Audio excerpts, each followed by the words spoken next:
इसमें उबाल हो ऐसा खून चाहिए, जीत के खातिर ऐसा जुनून चाहिए, ये आसमां भी आएगा जमीन पर, बस इरादों में ऐसी गूंज चाहिए।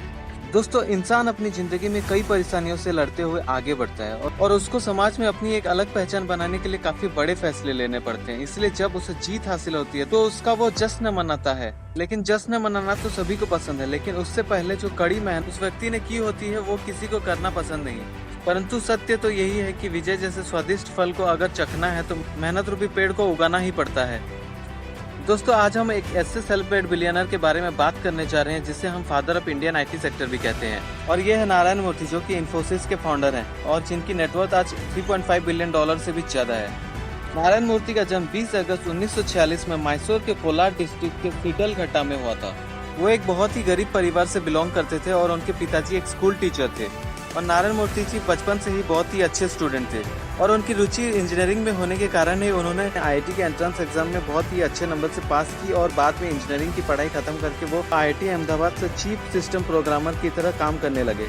और 1970 के दौरान उन्होंने अपनी पहली कंपनी चालू की, सॉफ्ट्रोनिक्स, और यह एक सॉफ्टवेयर कंसल्टिंग फर्म था जहां उन्होंने अपनी सारी सेविंग्स लगा दी थी। बट ये कंपनी मार्केट में टिक नहीं पाई और एक साल में ही उन्हें उस कंपनी को बंद करना पड़ा और पैसों की कमी की वजह से उन्हें एक नया जॉब ढूंढना पड़ा। रो कर मुस्कुराने का मजा ही कुछ और है, जिंदगी में कुछ खोर कर पाने का मजा ही कुछ और है। जिंदगी में हार और जीत तो लगी ही रहती है, लेकिन हार कर जीतने का मजा ही कुछ और है।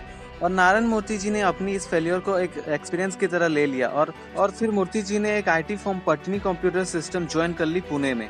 और यहाँ काम करते करते वक्त भी उनका ध्यान सिर्फ अपने लक्ष्य पर था कि उन्हें उनकी खुद की कंपनी चालू करनी है और सॉफ्टवेयर डेवलपमेंट के फील्ड में उन्हें उनकी कंपनी को बहुत आगे लेकर जाना है। लेकिन इन सब में बस एक ही दिक्कत थी, जो कि है पैसा।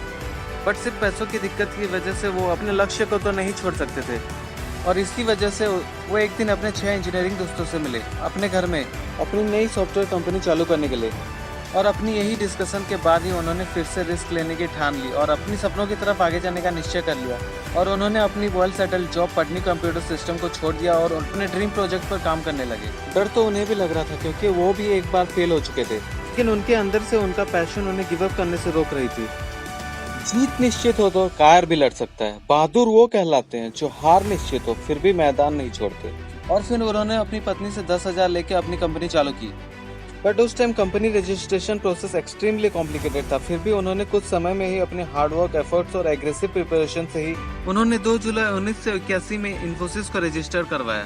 पहले इन्होंने इन्फोसिस का नाम इन्फोसिस कंसल्टेंट प्राइवेट लिमिटेड रखा था और यह कंपनी मूर्ति जी ने अपनी उन्हीं 6 दोस्तों के साथ स्टार्ट किया था, Nandan Nilekani, NS Raghavan, S Gopal Krishnan, SD Shibulal, K Dinesh and Ashok Arora.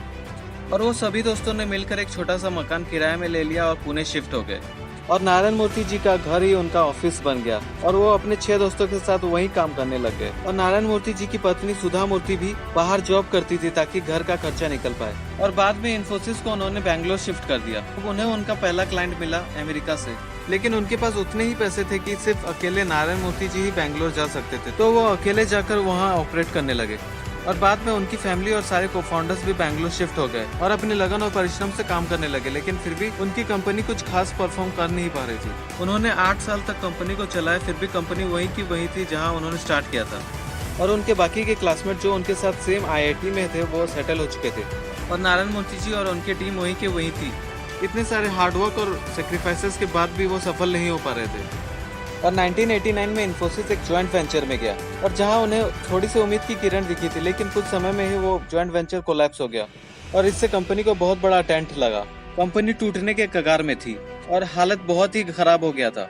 किसी को कोई आइडिया नहीं था कि इस सिचुएशन को हैंडल कैसे किया जाए।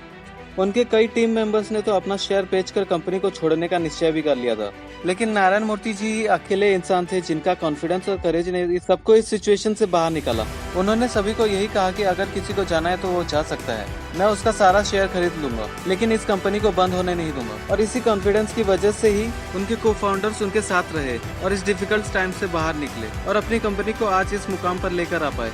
और आज की डेट में इन्फोसिस $15 बिलियन की कंपनी बन चुकी है, जो कि इंडियन रुपीस में 1,08,386 करोड़ होंगे। और नारायण मूर्ति जी की स्टोरी हमें ये सिखाती है कि जीवन में कभी हार मत मानो और आत्मविश्वास रखो कि हाँ, हम बड़े सपने देख सकते हैं और इसे हासिल करने की क्षमता भी रखते हैं। आपको सिर्फ इच्छा ही नहीं बल्कि निर्णय लेने की आवश्यकता है, और आपकी डिटर्मिनेशन और बर्निंग डिजायर और हार्डवर्क आपको सफल जरूर बनाएगी। ईश्वर का दिया कभी अल्प नहीं होता, जो टूट जाए वो संकल्प नहीं होता। हार को लक्ष्य से दूर ही रखना मेरे दोस्त, क्योंकि जीत का कोई विकल्प नहीं होता। If you found any value from this video, please hit the like button and subscribe to my channel. Thank you.